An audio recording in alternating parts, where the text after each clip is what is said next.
చూస్తున్నాం అక్కడ తొక్కిసలాట జరిగిన సమయం కూడా చూస్తున్నాం. ఆ టైంలో తీసిన వీడియో. ఇరుక్కుపోయారు గోడ వెనక చాలా మంది.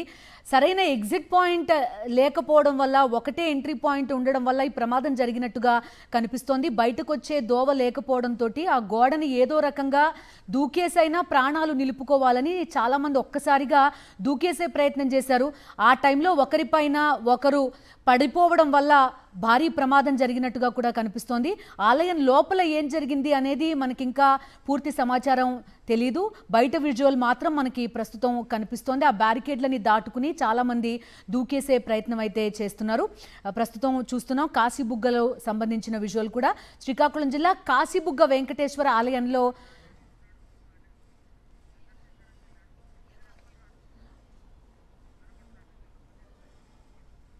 మాజీ మంత్రి సీదిరి అప్పలరాజు మనకి కనిపిస్తున్నారు. తొక్కిసలాట తర్వాత అక్కడ పరిస్థితిని సమీక్షించడానికి మాజీ మంత్రి సీదిరి అప్పలరాజు కూడా అక్కడికి వెళ్లారు. విజువల్స్ లో ఆయన చూడొచ్చు. అక్కడ ఏం జరిగింది ఏంటి అనేది తెలుసుకునే ప్రయత్నం చేస్తున్నారు.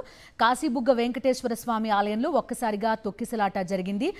పదుల సంఖ్యలో గాయపడినట్టుగా సమాచారం అందుతోంది. 9 మంది మృతి చెందినట్టుగా కూడా ప్రస్తుతం మనకి సమాచారం అందుతోంది. కార్తీక ఏకాదశి కావడంతో చాలా మంది ఉపవాసం ఉండి వెంకటేశ్వర స్వామిని దర్శించుకోవాలి అనే ఉద్దేశంతో పెద్ద ఎత్తున అక్కడికి చేరుకున్నారు. ఒక ఆహ్లాదకరమైన వాతావరణం ఆ చుట్టుపక్కలంతా ఉంటుంది. మధ్యలో వెంకటేశ్వర స్వామి ఆలయం ఉంటుంది. ఆలయం దర్శించుకుని చాలా మంది అక్కడ ఉన్నారు. అయితే ఒక్కసారిగా ఎక్కువ మంది భక్తుల్ని అనుమతించడం, చిన్న ఆలయం కావడంతో తొక్కిసలాట జరిగినట్టుగా ప్రాథమికంగా తెలుస్తోంది. ఈ చుట్టుపక్కల ప్రాంతాల్లో, ఉత్తరాంధ్ర ప్రాంతాల్లో చిన్న తిరుపతిగా ఈ కాశీబుగ్గ ఆలయాన్ని భావిస్తారని తెలుస్తోంది. అటు ముక్కోటి ఏకాదశితో పాటు కార్తీక ఏకాదశి నాడు, పౌర్ణమి నాడు, ప్రతి శనివారం రోజు ఇక్కడ భక్తుల రద్దీ చాలా ఎక్కువగా ఉంటుందని కూడా చెప్తున్నారు. భక్తుల రద్దీని సరిగా అంచనా వేయకపోవడం, దానికి తగ్గ క్యూ లైన్లలో ఏర్పాట్లు లేకపోవడం వల్ల తొక్కిసలాట జరిగినట్టుగా కూడా మనకి ప్రాథమికంగా సమాచారం అందుతోంది. ఘటనా స్థలానికి చేరుకుని వైఎస్ఆర్ కాంగ్రెస్ పార్టీకి సంబంధించిన బృందం అక్కడ సహాయక చర్యలు చేపట్టినట్టుగా కూడా తెలుస్తోంది. మాజీ మంత్రి సీదిరి అప్పలరాజు ఘటనకి సంబంధించిన విషయం తెలియగానే ఇమ్మీడియట్ గా అక్కడికి చేరుకున్నారు. అక్కడ సహాయక చర్యల్ని, అదేవిధంగా వైఎస్ఆర్సీపీ బృందాన్ని కూడా ఆయన గైడ్ చేస్తున్నట్టుగా కూడా తెలుస్తోంది. శ్రీకాకుళంలో జరిగిన విషాదం ప్రస్తుతం మనం చూస్తున్నాం. మా కరెస్పాండెంట్ యుగంధర్ కూడా జాయిన్ అవుతున్నారు.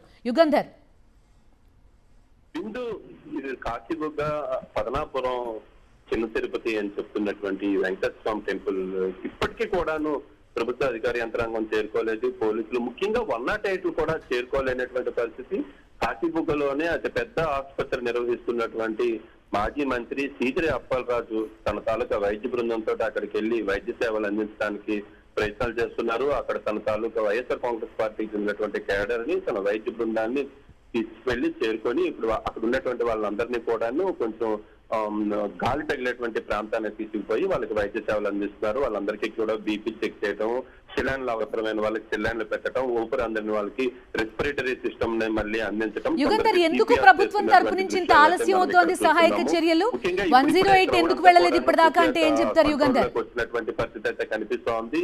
అయితే ఇక్కడ ఉన్నటువంటి ఇప్పుడు వరకు మనం చూసినటువంటి ఘటన దాదాపు ఒక అరగంట పాటు ప్రాణాలు అరచేతిలో పెట్టుకొని, ప్రాణం దక్కితే చాలు, కాలు ఇరిపోయినా పర్వాలేదు, చెయ్యి ఇరిపోయినా పర్వాలేదు, అంగవైకల్యం వచ్చినా పర్వాలేదు అని ప్రాణాలను అరిచేతిలో పెట్టుకొని ఎస్కేప్ అవుతున్నటువంటి దృశ్యాలు చూస్తుంటే ఇక్కడ చాలా హృదయ విదారకంగా కనిపిస్తోంది. ఎంతమందికి